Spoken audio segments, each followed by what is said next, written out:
चित्तान् नत्वा हरादिच्च चतुर्धाराधनाफलं क्रमेणाहं ध्रुवं वश्ये स्वस्वरूपोपलब्धये।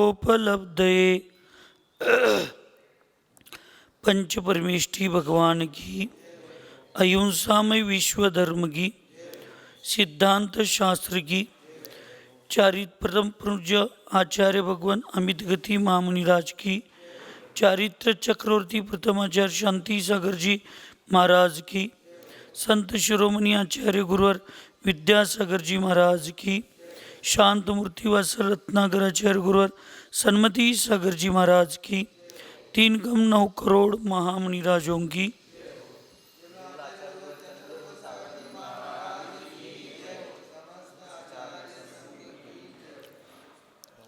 आचार्य भगवंत अमित गति महामुनिराज मरणकंडिका या महान ग्रंथामध्ये जे आचार्य परमेष्ठी आपल्या शारीरिक आयुकर्माच्या शिथिलतेमध्ये म्हणजेच अल्प समय आता शिल्लक असताना त्यांना ज्यावेळी जाणवतं आहे किंवा एखाद्या आजारानं उपसर्गानं, शारीरिक उपसर्ग आहे आजारसुद्धा, एखादा रोगसुद्धा हा उपसर्गच असतो, अशा वेळेला आता आपण समाधी घेणं योग्य आहे असं ज्यावेळी त्यांना वाटतं त्यावेळी ते पूर्वी त्यांनी त्यांच्या संघात नियुक्त केलेल्या बालाचार्यांना आणि पूर्ण संघाला बोलवतात आणि बालाचार्यांच्यावरती पूर्ण भविष्यातील संघाची जबाबदारी देतात आणि संघाला सांगतात की आता हे तुमचे नवीन आचार्य आहेत आणि हे तुमच्या संघाची व्यवस्था सगळं करतील, अशा पद्धतीच्या सूचना देऊन संघाला सांगतात की तुम्ही यांचं ऐकायचं आहे आणि त्यांना सांगतात की तुम्ही संघाचं सगळं व्यवस्थापन करायचं आहे। आणि सगळ्यात महत्त्वाच्या समाधीतली सगळ्यात पहिली भूमिका जी असते ती एक भूमिका असते, ती आपली जबाबदारी दुसऱ्यांना देणे, आणि दुसरी जबाबदारी असते ती क्षमायाचना। ह्या दोन गोष्टीशिवाय समाधी निर्विकल्प होत नाही असं आचार्यांचं मत आहे। आधी, व्याधी आणि उपाधी या तिन्ही गोष्टींचा त्याग जोपर्यंत होत नाही तोपर्यंत समाधी निर्विकल्प शांततेत आनंदेत करणं फार कठीण असतं। उपाधीचा त्याग हा मानसिक स्थितीवर अवलंबून असतो। म्हणजे इतकी दिवस मी एवढ्या उच्च स्थानावर बसून माझं जीवन जगलोय, एवढ्या प्रतिष्ठेमध्ये जगलोय, आणि त्याचा आता त्याग करणं म्हणजे माणसाला फार कठीण असतं। आचार्यांच्या अपेक्षेनं एक बहुतांशीपणा, स्वाभाविक लक्षणं महिला मायाचारी प्रधानी असतात आणि पुरुष आम्हाला धरून हे मान कशाही प्रधानी असतात। प्रत्येकाचा एक नियम ठरलेला आहे।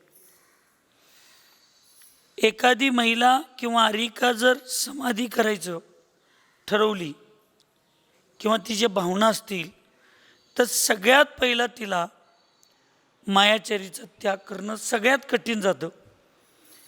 बाकी अन्न सोडणं, पाणी सोडणं, दागदागिने सोडणं, बहिरंग परिग्रहाचा त्याग करणं हे सहजतेनं ती करू शकतील, पण अंतरंगाची मायाचारी असते ती सोडणं फार कठीण असतं स्त्रीला।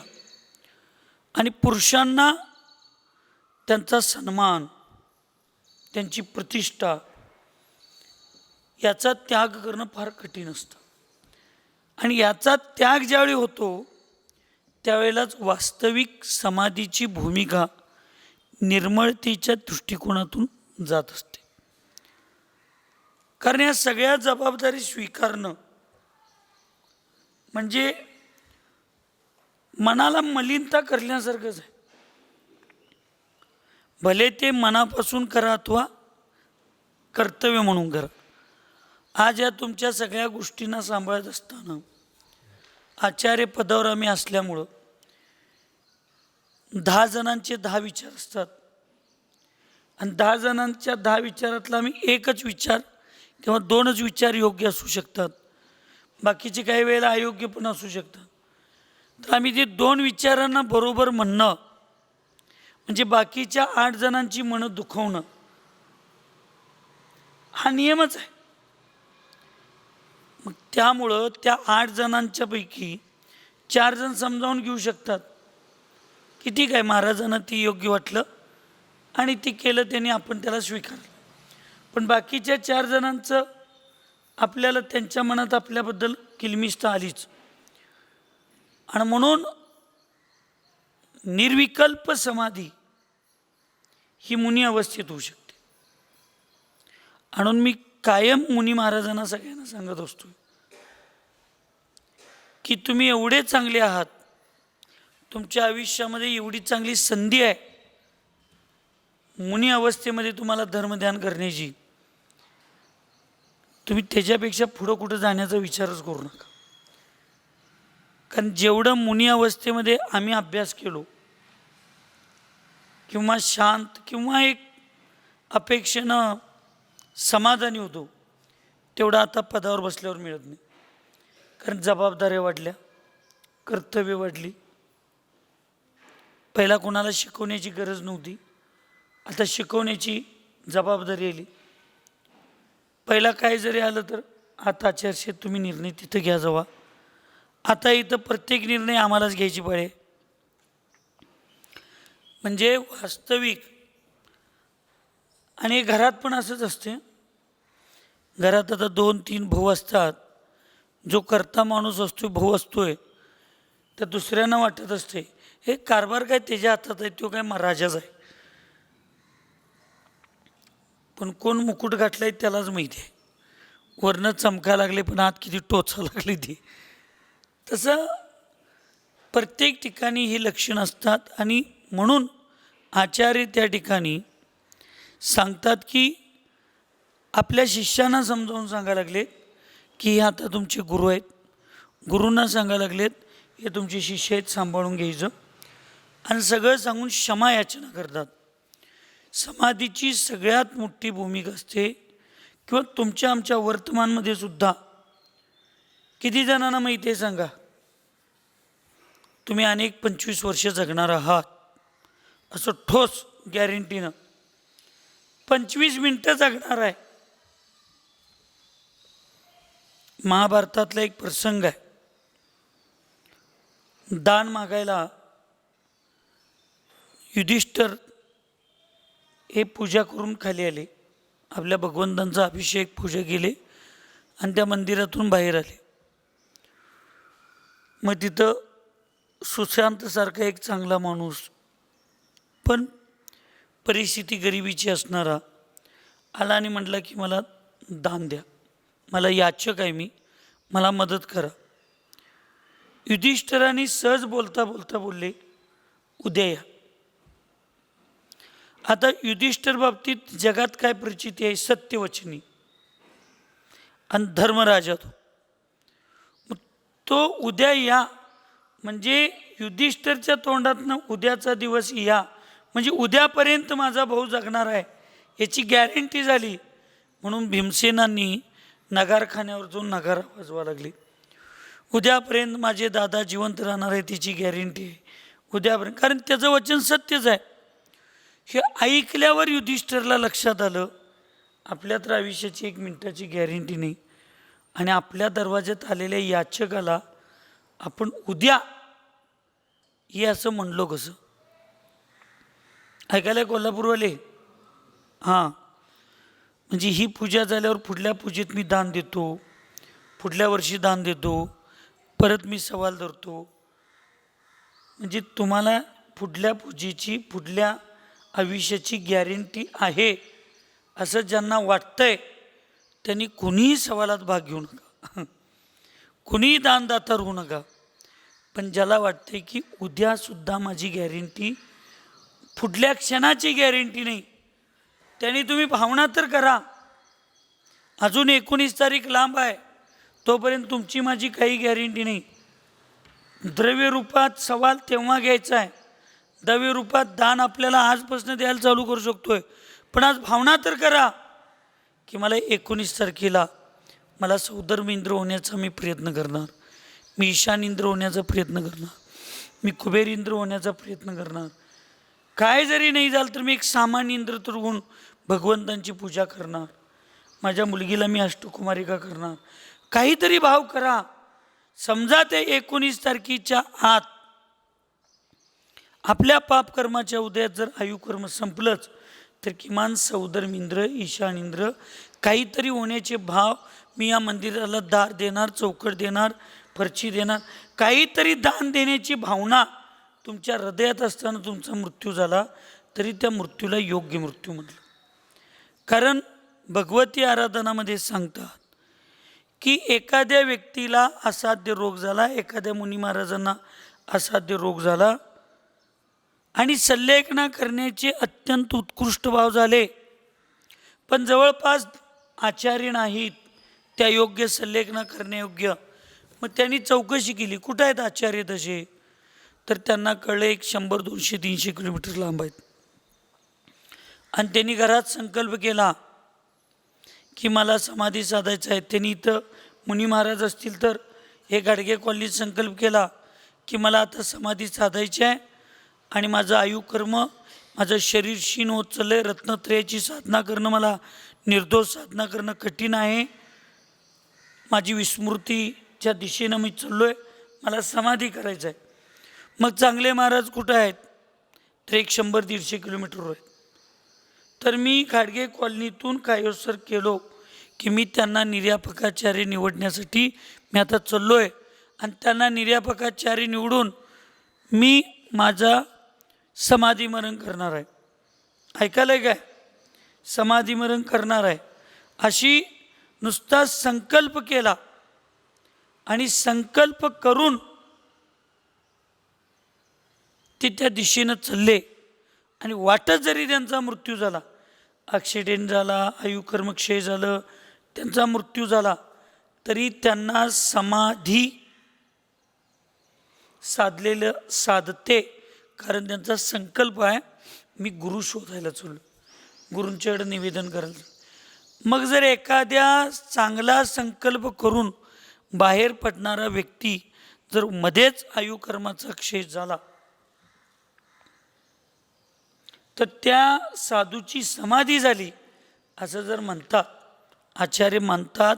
आणि केवळ ज्ञानामध्ये तसं आलंय. तर तुम्ही एक चांगलं कार्य मी करणार असं संकल्प केला आणि त्याच्यामधल्या काळात तुमचा मृत्यू झाला तर तुम्हाला दान दिलेल्याच्या पुण्यासहित तुमचा मृत्यू मांडला जाणार काय जाणार नाही, ही चिंतन आपल्याला कर. चांगलं काम कधी उद्यावर ढकलायचं नसतं.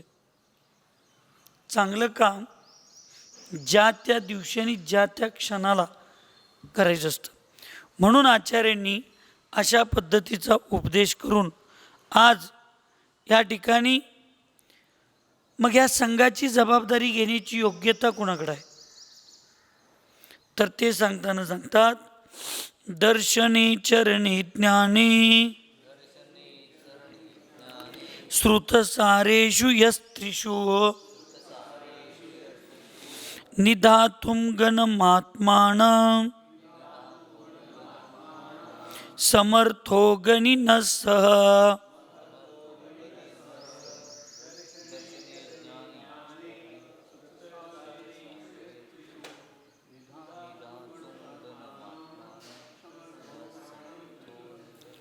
आचार्यांनी सांगितलं के सारभूत 3 रत्न दर्शन, ज्ञान, दर्शन, ज्ञान और चारित्र, अर्थात रत्नत्रय में जो अपने आप को एवं संघ को स्थापित करने में समर्थ नहीं है व आचार्य पद के योग्य नाही आहे. इथं आता आचार्य पदाची व्याख्या सांगायला लागल्यात. इथं दोन चिंतन आपण करायचं आहे. एक संघाच्या जबाबदारीच्या अपेक्षेने आणि एक तुमच्या सगळ्यांच्या जबाबदारीच्या अपेक्षा. आचार्य पदाला योग्य कोण आहे तर आगमाला सारभूत असणाऱ्या दर्शन, ज्ञान, चारित्र्य ह्या रत्नत्रयामध्ये स्वतःला आणि संघाला स्थिर करण्याची ज्याच्यामध्ये योग्यता आहे ते आचार्य होण्याचे योग्य आहेत. आता तुम्ही ही गाथा ऐकल्यानंतर तुम्हाला आणि मला काय समजून घ्यायचं आहे किंवा आम्ही आमच्यासाठी कशात घटवायचं आहे तर आम्ही आमच्यात घटवायचं आहे की आता आचार्यपद काढा, इथं समाधी घाला. समाधी साधण्याची योग्यता कुणामध्ये असते? समाधी साधण्याची योग्यता ज्याला सम्यक दर्शन, ज्ञान आणि चारित्र्याची प्राप्ती करून घेण्याची इच्छा आहे किंवा समाधी रत्नत्रयामध्ये लीन, तल्लीन, एकरूप होण्याची ज्याची भावना असते त्याची भविष्यामध्ये समाधी होते. आणि ज्यांना समाधी घेण्याची वेळ आलेली आहे त्यांनी सम्यक दर्शन, सम्यक ज्ञान आणि सम्यक चारित्र्य याचा अनुभव, आनंद किंवा याला समजावून घेण्याचा आणि त्याच्यामध्ये मी ज्या अवस्थेत आहे, कोण श्रावक अवस्थेत असेल, कोण प्रतिमाधारी अनुव्रती अवस्थेत असतील आणि कोण महाव्रती असतील, तर त्यांनी त्या त्या पदामध्ये आपल्या आपल्या भूमिकेमध्ये जे काही माझं आचरण आणि माझे श्रद्धान सांगितलेलं आहे त्याच्यामध्ये दृढता ठेवायची. समजा गृहस्थी जीवनात आहात आणि अत्यंत कर्माच्या उदयामध्ये एखादा असाध्य रोग झालेला आहे आणि मग ती वेदना तुम्हाला त्रासदायक आहे. वेदना तर वेदना त्रासदायक जरी असली तर असं शास्त्रात आचार्यांनी स्पष्ट सांगितले. शारीरिक शरीर पुद्गलमय आहे आणि त्याचा आधार घेतल्यामुळं या जीवाला शरीराच्या संबंधी राग, द्वेष, मोह वाटतो किंवा एकरूप आहे. त्यामुळं त्या शरीराला झालेल्या रोगाच्या निमित्तानं होणाऱ्या ज्या वेदना किंवा जो प्रतिकार असतो तो करण्याची माझ्यामध्ये क्षमता असेल असं नाही. कमी जास्त प्रमाणात असू शकते तुमच्या सहननाच्या अपेक्षा. म्हणून शरीराला वेदना होतात म्हणून थोडं तुम्ही या अंगावरनं त्या अंगावर, त्या अंगावरनं या अंगावर किंवा थोडं कणा लागलाय म्हणून तुमची समाधी बिघडली असं कुठेही शास्त्रामध्ये प्रमाण नाही. शास्त्रामध्ये सांगितलं शरीराच्या वेदनेच्या अपेक्षेनं तुम्ही थोडं इकडं तिकडं झाला तर चालेल, पण आपले जे परिणाम आहेत त्या परिणामांची शुद्धी फार महत्त्वाची.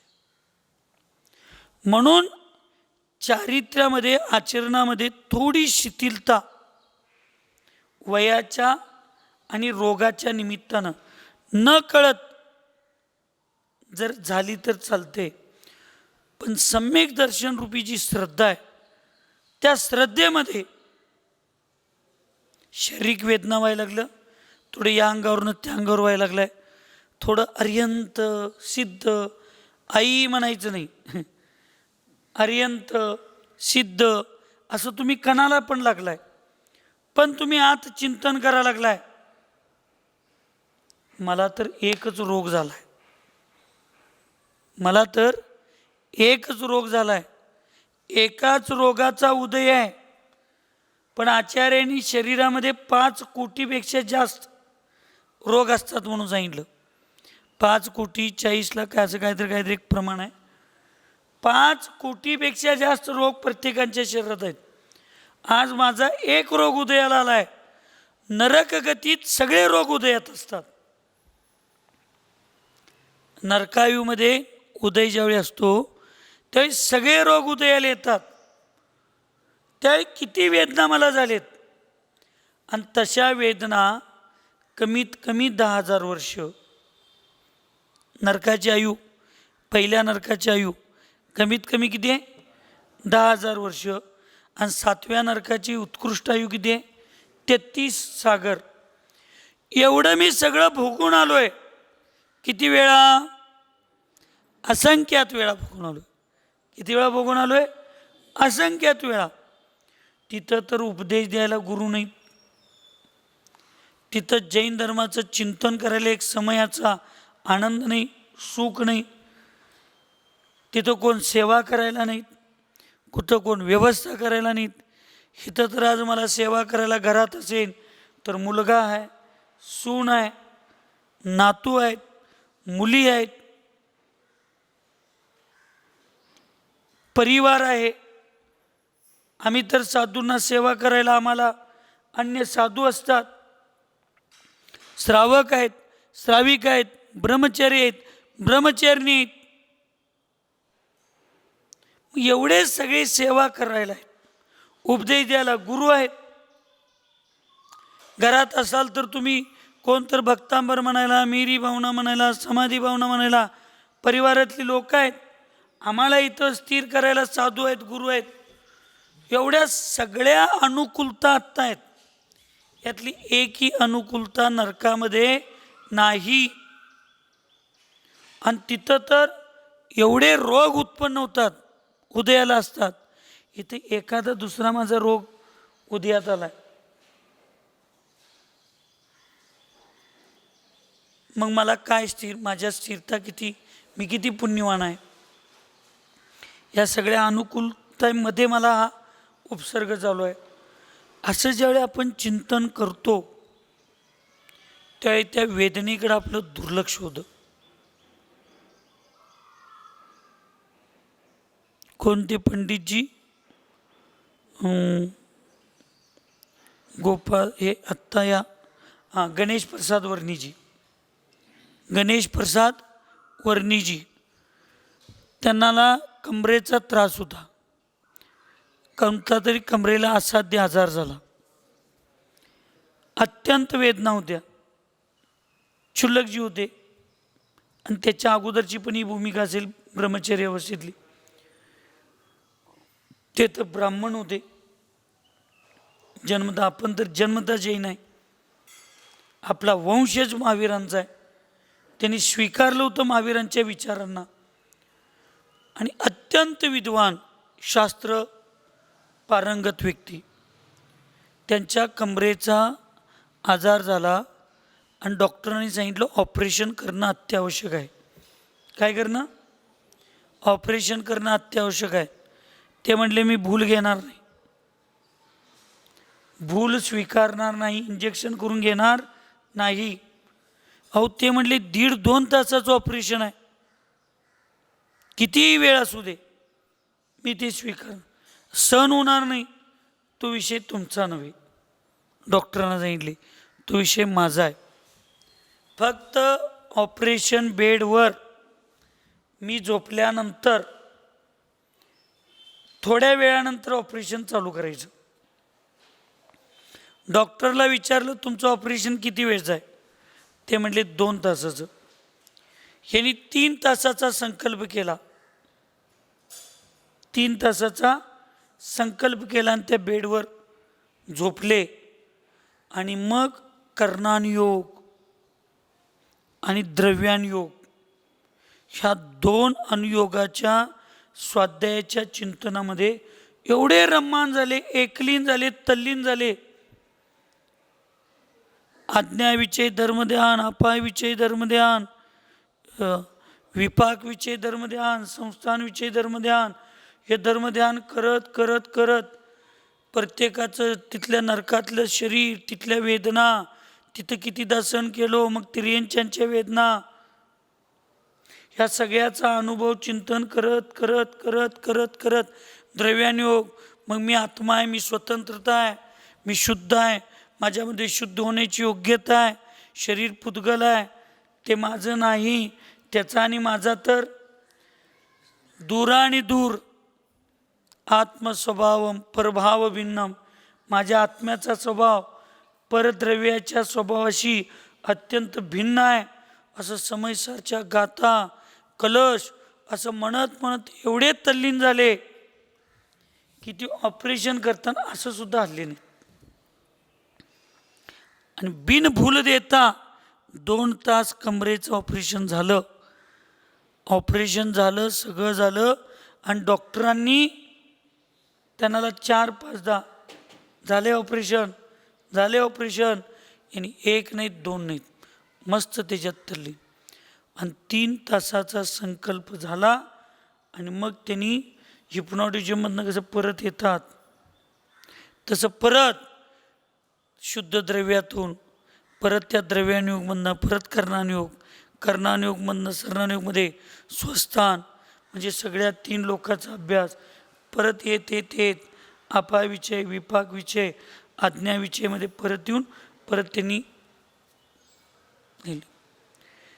जर एक तुमच्या आमच्यासारखा श्रावक किंवा क्षुल्लकजी नुसता जिनवाणीचा आधार घेऊन 3 तासाचा जिनवाणीचा सम्यक ज्ञानाचा आधार घेऊन जर तो जीव 2 तास ऑपरेशन करताना बिनभुलीनं जर तो स्थिर राहत असेल तर तुम्ही आम्ही सांगा, गुडघं दुखा लागल्यात, कंबर दुखाले, डोकं दुखा लागले, हात दुखालाय, पाय दुखा लागले आणि आपल्याकडं ज्ञान, मी पण आहे त्याच्यात, तुम्हीच असं नव्हे, मी पण आहे आणि आम्ही ज्ञान आमच्याकडे एवढं आहे, स्वाध्याय एवढं आमच्याकडे आहे. जर ते स्वाध्यायात मग्न झाल्यानंतर जर इकडचं लक्ष आमचं कमी झालं तर आमच्याकडं भावश्रुत आहे, भावज्ञान आहे. नसेल तर मग द्रव्यश्रुत आहे आमच्याकडं. ज्ञान प्राण आहे, संयत होतो त्राण. ज्ञान प्राण आहे, त्या ज्ञानाबरोबर संयम असेल तर तो त्राण. त्राणचे शब्द 2 अर्थ होतात. त्राण म्हणजे तारणारा आणि त्राण म्हणजे शक्ती. जर त्या ज्ञानाबरोबर संयम असेल तर तो या संसार समुद्रातून भवसमुद्रातून पार करायला तारणारा आहे किंवा शक्तिरूप आहे. अन्यथा श्वान. आणि जर त्या ज्ञानाबरोबर संयम नसेल तर तो श्वान. आता श्वान कोणाला म्हणतात शुद्ध मराठी भाषेत तुम्हाला सांगायची गरज नाही आणि त्याचं कार्य पण तुम्हाला सांगायची गरज नाही. त्याचं कार्य नुसता साधर्मीला बघितलं की भुकायचं.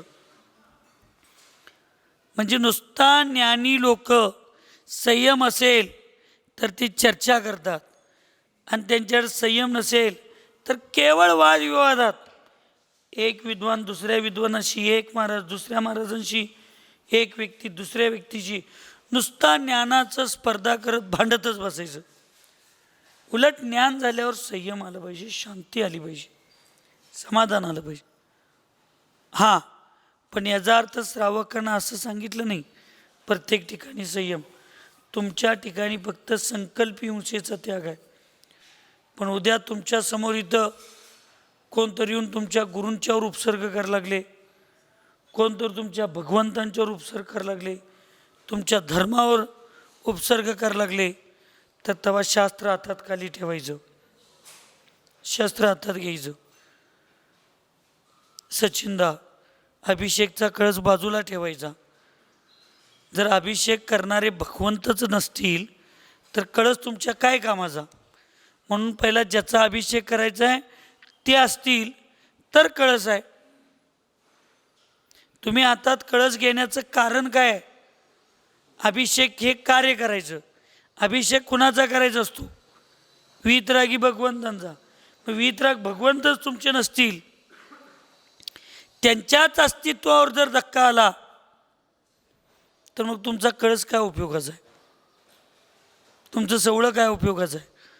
म्हणून त्याच्या सुरक्षिततेसाठी, धर्माच्या सुरक्षिततेसाठी आमच्या माता भगिनींच्या सुरक्षिततेसाठी तुम्हाला विरोधी हिंसा, देशाच्या संरक्षणासाठी तुम्हाला विरोधी हिंसा माफ आहे. तुम्हाला फक्त जाणून बुजून तिरस्काराने संकल्पपूर्वक हिंसा करायची नाही. म्हणून समाधीची भावना ज्यावेळी जागृत होते त्यावेळेला ह्या सगळ्या हिंसेचा द्रव्यपूर्वक आणि भावपूर्वक पहिला हिंसेचा त्याग, मग आत्तापर्यंत ज्या माझ्या निमित्तानं इच्छा असताना इच्छा नसताना प्रमादानं अप्रमादानं कळत न कळत जन्म घेतलेल्या पहिल्या श्वासापासून आत्ताच्या श्वासापर्यंत एकेंद्रियापासून पंचेंद्रियापर्यंत कळत न कळत राग द्वेष ईर्ष्या मिथ्यात्वाच्या प्रभावात माझ्याकडून ज्यांच्या ज्यांच्या निमित्तानं माझ्या निमित्तानं ज्यांची ज्यांची द्रव्य हिंसा भावहिंसा झालेली आहे त्या सर्व जीवांची मी मन वचन कायपूर्वक अर्यंत सिद्ध आचार्य उपाध्याय सर्व साधूंना परोक्ष रूपामध्ये साक्षी मानून माझ्या आत्म्याच्या प्रत्यक्ष साक्षीने मी पहिला श्वास ह्या भूतलावर घेतलो, ह्या पर्यायात घेतलो, त्या श्वासापासून आत्ताच्या माझ्या श्वासापर्यंत त्या सर्व द्रव्य हिंसा भावहिंसा झालेल्या त्या सर्व जीवांची मी क्षमा मागतो. खम्मामी सर्व जीवानां सवे जीवा खमन तुम्ही मिती मे सवे बोधेसो वैरम मज्जम न केनवी. क्षमा मागितली पाहिजे आणि क्षमा मागून मग श्रावक असाल तर तुमच्याकडं परिग्रह प्रमाण केलं पाहिजे आणि अन्य सर्व समाधीसाठी जेवढं आवश्यक आहे तेवढ्या परिग्रहाचा ठेवून बाकीच्या अन्य सर्व परिग्रहाचा त्याग करायचा. आणि साधू असतील तर पूर्ण आपल्याकडे असणाऱ्या पदांचा त्याग करून आपल्या योग्य शिष्याला त्या पदाची जबाबदारी देऊन त्याला मार्गदर्शन करून संघातल्या सगळ्या साधूंना सांगून, पण ते पद देत असताना भावनिक होऊन द्यायचं नाही. पहिले दीक्षित आहेत, माझ्या नातातले आहेत, माझ्या गोत्यातले आहेत, नाही. अशा मुनी महाराजांना आचार्यांनी पहिल्यापासूनच त्या योग्यतेचं करण्याचं मार्गदर्शन करत जायचं असते. त्या मुनी महाराजांनी सुद्धा आपल्या गुरूंच्या आदेशाचं किंवा भविष्यातील त्यांच्या विचारांचं म्हणजे परंपरा पुढं टिकवण्यासाठी मला माझ्या गुरूंच्या विचाराला पुढं न्यायची योग्यता निर्माण करण्याचा प्रयत्न करायचा असते. पद नंतर आहे, विचार पहिला.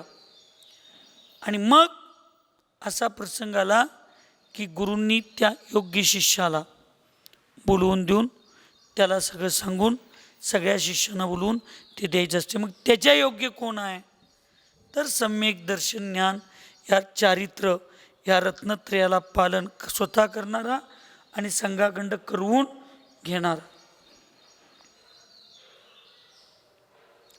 त्याला काय म्हणतात? गुरु म्हणतात, आचार्य म्हणतात. ऐकायलाय का झोपायलाय? ऐकायलाय. आणि माझी भविष्यातली घरातली जबाबदारी, कधी माझा प्राण जाईल, कधी मला हे सोडावं लागेल, कधी वैराग्य होईल याची गॅरंटी नाही. म्हणून आपल्या घरातल्या मुलांना मुलींना धर्माचे संस्कार स्वतः धर्ममय असणे आणि आपल्या घरातल्यांना धर्ममय करणे हे दोन गुण ज्यांच्यात आहेत तेच आई आणि वडील म्हणून घेण्याचे योग्य आहेत. तुम्ही तुमच्या मुलांना बस्तीकडे जाणं ना, मी 2 दिवस झालं बघायला लागलोय, तुमच्या घरात मुली आहेत का नाहीत मला कळणातच. तुमच्या घरात मुलं आहेत काय नाहीत याला मला कळणात. अहो, कोल्हापूर बोर्डिंगवरली मुलं रोज संध्याकाळी 7-8 मुलं आहेत, रोज संध्याकाळी 1 तासभर या लागलेत, महाराजांचा हातपाय दाबा लागलेत, वयावृत्ती करायला लागलेत आणि रोज वेगवेगळ्या धर्मातली शंका, त्यांच्या मनात असणाऱ्या जिज्ञासा रोज तिथं तासभर विचारायला यायला लागलेत. आता बोर्डिंग एवढी तर घरं तुमची लांब नाहीत, पण तुमच्या इथले प्रॉपर मुलं महाराजांच्याकडे वयावृत्तीला नाहीत, आहारला नाहीत, असं समजा म्हणा लागलो मी. नाही त्याचं म्हणजे काय तुमच्यावर आरोप नाही. तुम्ही त्या मुलांना वयावृत्तीला घेऊन येणार, त्यांना आहारला घेऊन येणार. आमच्या श्रुतमती माता यांचा नातू तर आता काल धरणं झोपायला पण आमच्यापाशी यायला लागलाय. झोपायला यायचं राहू देत तुमची मुलं, निदान महाराजांना झोपवायला तर 5 मिनिटं यायला पाहिजेत. हां, जसं तुम्हाला गुरूंच्याकडं अपेक्षा आहेत की गुरु स्वतः स्थिर राहणारे आणि संघाला स्थिर करणारे गुरु असतात, असं आचार्य सांगायला लागलेत, तसं आई वडील कुणाला म्हणायचं? तुम्ही तुमचे गुरुच आहे. स्वामी तिन्ही जगाचा आई विना विकार. या विश्वातील सगळ्यात पहिली गुरु कोण असेल? ऐकायला लागलं काय? लक्ष देऊन मुलांनो, ऐकायला सगळीजण?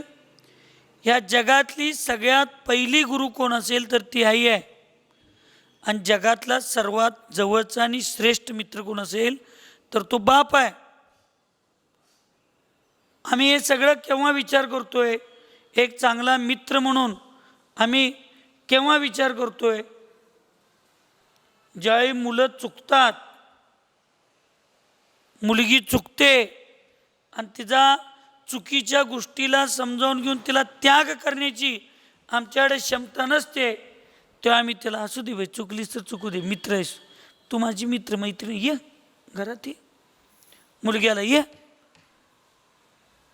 पण मित्र आणि मैत्रीण, खरे मित्र कोण, खरे मैत्रीण कोण? गम के समय रम पिलाने वाले सही यार नहीं होते. गम के समय रम पिलाने वाले सही यार नहीं होते, अपितु गम को पीने के लिए जो सिखा दे वो सही यार होते.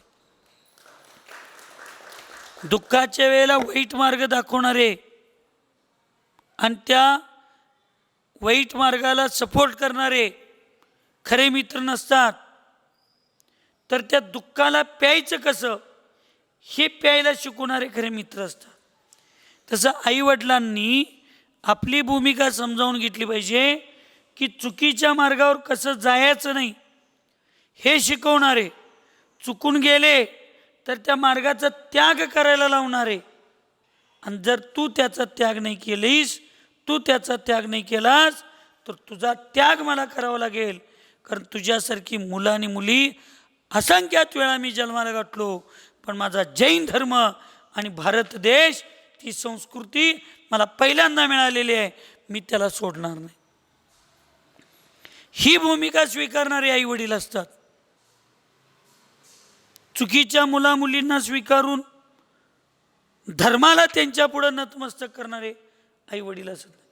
तसं समाधीच्या वेळेला या सगळ्या त्याग, उपाधी आदी सगळ्या त्याग करून रत्नत्रयाची साधना आणखीन उज्ज्वल उत्कृष्ट करणारे साधू असतात. आणि गृहस्थ अवस्थामध्ये असणारे या सगळ्या गोष्टीचा त्याग करून आता मरणासन्न अवस्थेमध्ये, आपण आता कुठल्या अवस्थेत आहे? मरणासन्न अवस्थेमध्ये. तर त्या मरणासन्न अवस्थेमध्ये आम्ही स्वीकारायला पाहिजे. काय स्वीकारायला पाहिजे? बाजीप्रभू देशपांडेंनी पावनखिंड लढवत असताना पुढं सैन्य जास्त दिसायला लागलं शत्रू पक्षाचं, आणि आपलं तर सैन्य कमी आहे. यदा कदाचित माझा मराठा मावळा, शिवाजींचा मावळा, माझ्या छत्रपतींचा मावळा यदा कदाचित कुठं तर भिल आणि त्या संख्येला बघून शत्रूला पाठ दाखवेल आणि आपल्या महाराष्ट्राची आन बान शान क्षत्रियतेला कुठं तर धक्का लावतील, म्हणून शेवटचा सैनिक ज्यावेळी वर आला त्यावेळी त्याने मागची दोरच कट केली, खाली उतरायची, आणि सांगितलं, गड्या असंही मारायचं आहे, गड्या तसंही मारायचं आहे. गड्या असंही मरायचं आहे, गड्या तसंही मरायचं आहे. गंजून मरण्यापेक्षा झिजून मर आणि रडून मरण्यापेक्षा लढून मर, हीच तुझी क्षत्रियाची जी लक्षण आहे. आणि ही स्फूर्ती त्या सैनिकांच्या, त्या मावळ्यांच्या हृदयात बाजीप्रभू देशपांडेंनी दिली. आणि म्हणून मूठभर आपले मावळे त्या ढीगभर मोगल सैन्यावर सुद्धा विजय मिळवले. आणि आपला गुरु, आपला राजा ज्या वेळेला वर पोचल्याचा तोफखान्यातून तोफ उडलेला आवाज आला, त्या मुंडकं उडलेल्या अवस्थेत सुद्धा तो आवाज जोपर्यंत येत नाही तोपर्यंत तो सैन्याशी रडला. आणि तो आवाज आल्याबरोबर आता माझा राजा योग्य ठिकाणी पोचला असं म्हटलं आणि आपल्या शरीरातलं प्राण निघून सोडला. हिता आता माझा राजा कोण आहे? माझा आत्मा. त्याला योग्य दिशेला मला पाठवायचं आहे. मग येणार रोग, येणार उपसर्ग, येणार शत्रू, येणार गुलाबजामुनमधनं विष पाजणारे मित्र येणार, नातेवाईक येणार, डायरेक्ट विष पाजणारे शत्रू असतात. आणि मोहाची विष पाजून आपल्याला धर्मातून बाजूला करणारे आपले नातलग असतात. दोन्ही विषच ज्या लागलेत. लोखंडाची बिडी काय आणि सोन्याची बिडी काय, बंधनालाच निमित्त आहे. तसं शत्रू काय आणि मोही नातलग काय आमच्यासाठी शत्रूच आहेत. कारण काही जण मोहापोटी संसाराचं परिभ्रमण चालू आहे आणि काही जणांचं शत्रुत्वापोटी संसार परिभ्रमण आहे. हाही संसार परिभ्रमणच आहे. मग अशा वेळेला गृहस्थी असाल तर परिवारातील सर्व लोकांच्या बद्दलचा मोह कमी करायचा. आता मी किती दिवस जगणार आहे? मरणार तर फिक्स आहे. माझा मृत्यू आता दरवाज्यात आलाय, अंगणात आलाय आणि काही दिवसानं चौकटीत येणार आहे, काही वेळानं घरात येणार आहे आणि काही दिवसांनी मला खाटापाशी येऊन मला न्यायला उपस्थित आहे. तो निघला येतो तो माझ्यासाठी. मग मी जाणार फिक्स, आता नियम झाले. मग मी आता राहिलेले 2-4 दिवस, 2-4 आठवडे, 2-4 महिने किंवा 2-4 सेकंद, मिनिट मी आता परिवाराची काळजी करून काय माझं होणार आहे काय? नाही. आता माझी करायला पाहिजे. त्याच्यासाठी एकदा आनंद पिक्चर बघायला पाहिजे.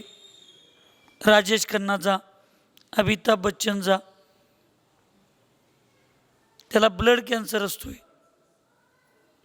आणि त्याला माहीत असते. पण अमिताभ बच्चनला माहीत नसते की त्याला माहिती आहे.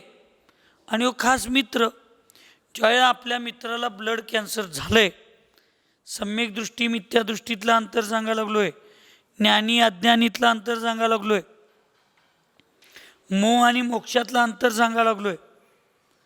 ज्यावेळी माझ्या मित्राला ब्लड कॅन्सर झाले आणि त्याचं जीवन आत्ता थोड्या क्षणाचं आहे, थोड्या दिवसाचं आहे, हे त्या अमिताभ बच्चनला कळते आणि तो डिस्टर्ब होतोय.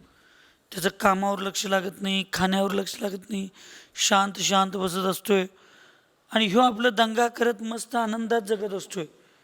एक दिवस एवढं चेष्टा करतोय. माझाही स्वभाव त्या आनंद पिक्चरमधल्या राजेश खन्नागत आहे. मी कायम आनंदी राहतोय, कायम आनंदात राहण्याची मला इच्छा आहे, सवय आहे आणि माझं जीवन त्याच्यासाठीच झालं असं मला वाटतंय. स्वतःचं दुःख लपवून जो दुसऱ्यांना आनंद देण्याचा प्रयत्न करत असतोय ना, त्यालाच आपल्या जीवनाचा अर्थ कळलाय. आणि स्वतःचं दुःख लपवण्यापेक्षा स्वतःचं दुःख बाजूला करून स्वतःही आनंदी राहणं आणि इतरांनाही आनंदी ठेवण्याचे ज्याच्याकडे लक्षण आहे त्यालाच जैन धर्म कळलाय. कुणाला कळलाच नाही लक्षात, त्यालाच जैन धर्म कळलाय. आपण माणूस पण आहे आणि आपण जैन पण आहे. म्हणून आपल्याला माणूस धर्म पहिला कळला पाहिजे, स्वतःचं दुःख बाजूला ठेवून दुसऱ्याला आनंद देण्याचं. आणि मग जैन धर्म कळला पाहिजे, स्वतःचं दुःख संपवून स्वतःही आनंद राहण्याचा आणि इतरांना सुद्धा आनंद करण्याचा. कुणाचं उदाहरण मी सांगत होतो? राजेश खन्ना. हां, मग तो लईच चेष्टा मस्करी करतोय. तोही त्याला ते सहनशीलतेच्या पलीकडे जाते. मित्राला ते उठतोय आणि खाड दिशेने कानपाडी मारतोय. तो म्हणतो काय लावलायस तू हे? तो म्हणतो काय झालं? तुझी दंगा मस्ती करलायस, तुला माहिती आहे तुला काय झालंय? काय झालंय? तो म्हणतो तुला ब्लड कॅन्सर झालंय. मग तुझ्या काही दिवसाचं काही क्षणाचा तू इथला पाहुणा आहेस, याचं मला टेन्शन आहे आणि तू लागलायस मजा करायला. तो राजेश खन्ना म्हणतोय तुला हे कळलं कवा? तो म्हणतो मला 2-3 दिवसापूर्वी कळलं. तो म्हणतोय मला हे 6 महिन्यापूर्वी कळले. मला ब्लड कॅन्सर आहे हे मला कळून फार दिवस झालं, मग तरी पण तू असा. तो म्हणतोय अरे बाबू मोशाय, जिंदगी तो गई दूसरों के दुख सुख में देखने के लिए, रोते रोते चली गई. अब मरना तो फिक्स है, तो बची हुई जिंदगी तो कम से कम हंस के निकाले. आयुष्य सगळं दुसऱ्यांच्या दुःखात सुखातच सहभागी होत त्रासपूर्वकच गेले. आता माझा मृत्यू अटळ आहे, मला माहिती आहे, मी जगणार नाही. मग जगणारच नाही माहिती आहे तर शेवटचे काही दिवस राहिलेत तेवढे तर हसत खेळत आनंदात काढतो, ते पण दुःखात काढलो तर मग माझ्या जीवनातला अर्थच काय राहिला. असा ज्यावेळी समाधीच्या वेळेला विचार येतो त्यावेळी व्यक्ती, तो साधू असेल तो संघाचा त्याग करतो आणि तो सम्यक दृष्टी श्रावक असेल तर अंतरंगातनं परिवाराचा मोह दूर करतो. आणि जोपर्यंत मोह दूर होत नाही तोपर्यंत मोक्षाचा मार्ग मिळत नाही. बरं, तुम्ही किती जणांची जबाबदारी घेणार आहे सांगा? बरं, तुम्ही घेऊन किती जणांचं कल्याण करणारच आहे असा नियम आहे सांगा? आदिनाथ भगवान तीर्थंकर होऊन केवळ ज्ञान झालं तर त्यांनी त्यांच्या नातवाला स्थिर करू शकले नाहीत. आणि आम्ही तुम्ही मरणाच्या अवस्थेत असताना सुद्धा अजून आम्हाला जगाची, समाजाची, संघाची आणि तुम्हाला घरच्या परिवाराची काळजी लागते की केव्हा आम्ही त्यांचं स्थिर करणार आहे? ज्याचं ज्याचं पुण्य, ज्यानं त्यानं पाप बांधून घेऊन आलेलं आहे. तुमचं आमचं फक्त कर्तव्य आहे, जबाबदारी आहे. कर्तव्याला कर्तृत्वात घेऊन जाऊन अहंकारात जाऊन चालणार नाही. माझं कितीपर्यंत कर्तव्य आहे? एक लिमिटेशनपर्यंत आहे, लिमिटेशनपर्यंत. त्या माकडाला सुद्धा कळते आता मी मरा लागलोय, आता मला माझ्या मुलाचा विचार करायचा नाही, मला कसं जगायचं आहे तो बघतोय. त्या माकडा एवढी जर किंमत आमच्याकडे जैन असून आमच्याकडे नसेल की आम्ही या सगळ्यांच्या नादाला लागून पापात पापात पापात मरा लागलोय. आता मरायच्या वेळेला तर माझा स्वार्थ मला बघू दे आणि या सगळ्याचा त्याग करून मला शांत शरीर आणि आत्म्याच्या भेदविज्ञानाचं, मग सगळ्यात जवळचा शरीर माझा मित्र तो सुद्धा माझा नाही तर मग त्या शरीराचे नातलग माझे कसे असतील, असा सगळा विचार ते आचार्य करतात. नवीन आचार्यांना हे शिकवतात, सगळं करतात. आणि ती ग्रहण करण्याची योग्यता ज्यांच्यामध्ये आहे ते आचार्य बनण्यायोग्य असतात. नसेल, मला सांगा, असे काही बाप असतील कोल्हापुरात घाडगे कॉलनीत की सचिनदादाचा मुलगा मुलगी म्हणले मला त्या कॉलेजमध्ये ॲडमिशन घ्यायचं आहे, माझी फी भरा आणि मला ॲडमिशन. हे माझ्याकडे पैसे नाहीत, माझ्याकडे पैसे नाहीत. आणि तेच एक दुसऱ्या दिवशी एक दुसरा मुलगा आला दुसऱ्यांचा आणि तो म्हटला काका मला ॲडमिशन भरायला पैसे नाही झाले तर ॲडमिशन करायला मला पैसे द्या, तुमचे उपकार होतील. मग 4 लोक म्हटले दे दे दे. अरे दान देणं चांगलं असते, फार चांगलं असते, तुझं नाव होईल, 4 लोकांना तू मदत केलेल्याची तुझी प्रतिष्ठा होईल, तुझा समाजात सत्कार होईल. होय होय, चल दिलो तुला 50,000. स्वतःच्या मुलाला फी भरायला पैसे नव्हते काल आणि तुम्ही दुसऱ्यांच्या मुलाला फी भरायला पैसे दिला तर तुमच्या घरात आनंदी वातावरण असेल.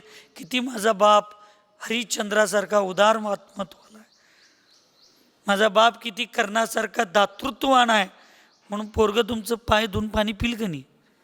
पिल नाही? काय करायला सांगा? खरोखर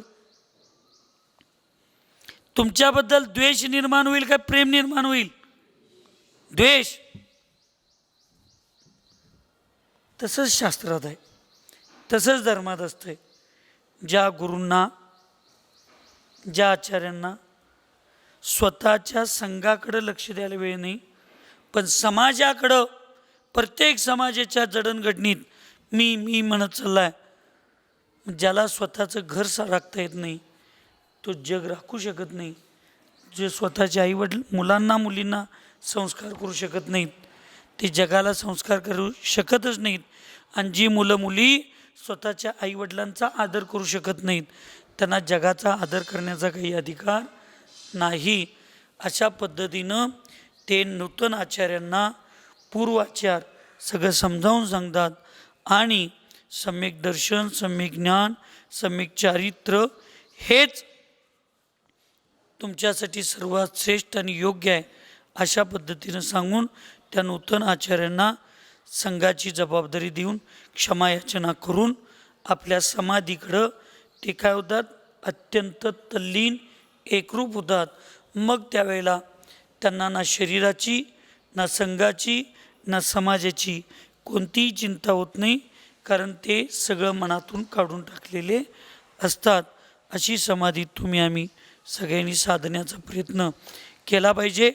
आणि हे करायचं असेल तर सगळ्यात पहिल्यांदा तुम्हाला आम्हाला आपल्या जीवनाची वास्तविकता समजली पाहिजे. सुखी रहे सब जीव जगत में, कोई कभी न घबरावे, वैर पाप अभिमान छोड़ जग, नित्य नहीं मंगल गावे. ओम नमः. सबको क्षमा, सबसे क्षमा.